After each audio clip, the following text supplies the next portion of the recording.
स्वास्थ्य मंत्रालय ने ICMR और AIIMS के अध्ययनों में कोविड-19 वैक्सीन और अचानक मौतों के बीच कोई संबंध न होने की पुष्टि की है। यह बात तब सामने आई है जब कर्नाटक के मुख्यमंत्री सिद्धारमैया ने हसन में 20 से अधिक हृदय गति रुकने से हुई मौतों पर चिंता जताते हुए वैक्सीन को संभावित कारक बताया है। कांवड़ यात्रा 2025 से पहले उत्तराखंड सरकार ने खाद्य सुरक्षा को लेकर कड़े निर्देश जारी किए हैं। मुख्यमंत्री पुष्कर सिंह धामी के निर्देश पर स्वास्थ्य विभाग ने साफ किया है कि कांवड़ मार्ग पर खाद्य सामग्री बेचने वालों, होटल, ढाबा, ठेलों के लिए फूड लाइसेंस अनिवार्य होगा। नियमों का उल्लंघन करने पर 2 लाख तक का जुर्माना और कानूनी कार्रवाई की जाएगी। हरिद्वार सहित 5 जिलों देहरादून, टिहरी, पौड़ी और उत्तरकाशी में टीमें तैनात की गई हैं, जो नियमित रूप से नमूनों की जांच करेंगी। मिलावट रोकने के लिए मोबाइल फूड टेस्टिंग वैन भी लगाई जा रही हैं। CBI ने लैंड फॉर जॉब घोटाला मामले में खुलासा किया है कि पूर्व रेल मंत्री लालू प्रसाद यादव ने वरिष्ठ रेलवे अधिकारियों पर नौकरी के आवेदनों को जल्द निपटाने का दबाव बनाया था। CBI के अनुसार यादव ने नौकरी के इच्छुक अभ्यर्थियों या उनके रिश्तेदारों से कम कीमत पर या उपहार के रूप में जमीन लेकर उन्हें रेलवे में नौकरी दिलवाई।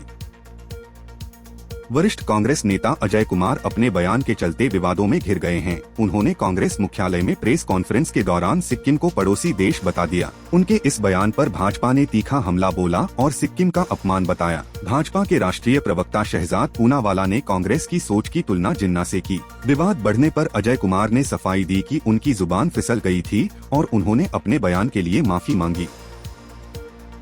प्रधानमंत्री नरेंद्र मोदी आज 5 देशों की 8 दिवसीय लंबी यात्रा पर रवाना हो गए हैं। यह पिछले 10 सालों में उनकी सबसे लंबी विदेश यात्रा है। दौरे की शुरुआत घाना से होगी। ब्राजील में PM मोदी जुलाई के 6 से 7 को 17वें ब्रिक्स शिखर सम्मेलन में हिस्सा लेंगे। अमेरिका में एक बार फिर इस्कॉन मंदिर को निशाना बनाया गया है। यूटा के स्पेनिश फोर्क में स्थित इस्कॉन श्री श्री राधा कृष्ण मंदिर पर हमलावरों ने 20 से अधिक गोलियां चलाईं, जिससे मंदिर को काफी नुकसान पहुंचा। हमले के वक्त भक्त और मेहमान अंदर मौजूद थे। सैन फ्रांसिस्को स्थित भारतीय महावाणिज्य दूतावास ने हमले की कड़ी निंदा करते हुए त्वरित कार्रवाई की मांग की है। अमेरिका के वॉशिंगटन में क्वाड देशों के विदेश मंत्रियों की बैठक में पहलगाम आतंकी हमले की कड़ी निंदा की गई। क्वाड समूह ने हमले में मारे गए 25 भारतीय और 2 विदेशी नागरिकों के प्रति संवेदना व्यक्त की। साथ ही उन्होंने हमले के दोषियों, साजिशकर्ताओं और फंडिंग करने वालों को जल्द न्याय के कटघरे में लाने और सख्त सजा देने की मांग की। क्वाड ने अंतर्राष्ट्रीय कानून के तहत UN सदस्य देशों से भी सहयोग करने का आग्रह किया।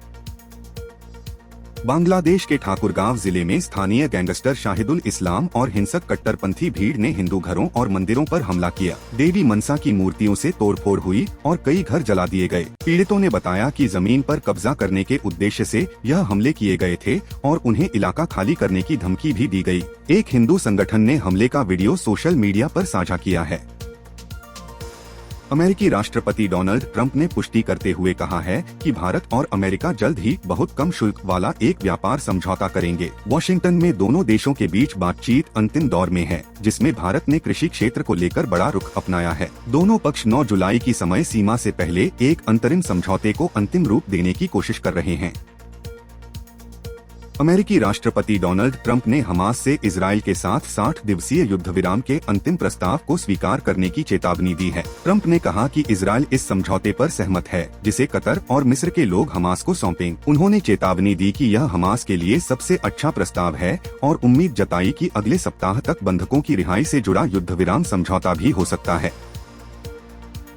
भारतीय नौसेना ने रूस के यांतर शिपयार्ड में एक नए युद्धपोत INS तमाल को शामिल किया। यह भारत का आखिरी आयातित युद्धपोत है, क्योंकि देश अब घरेलू स्तर पर जहाज निर्माण पर ध्यान दे रहा है।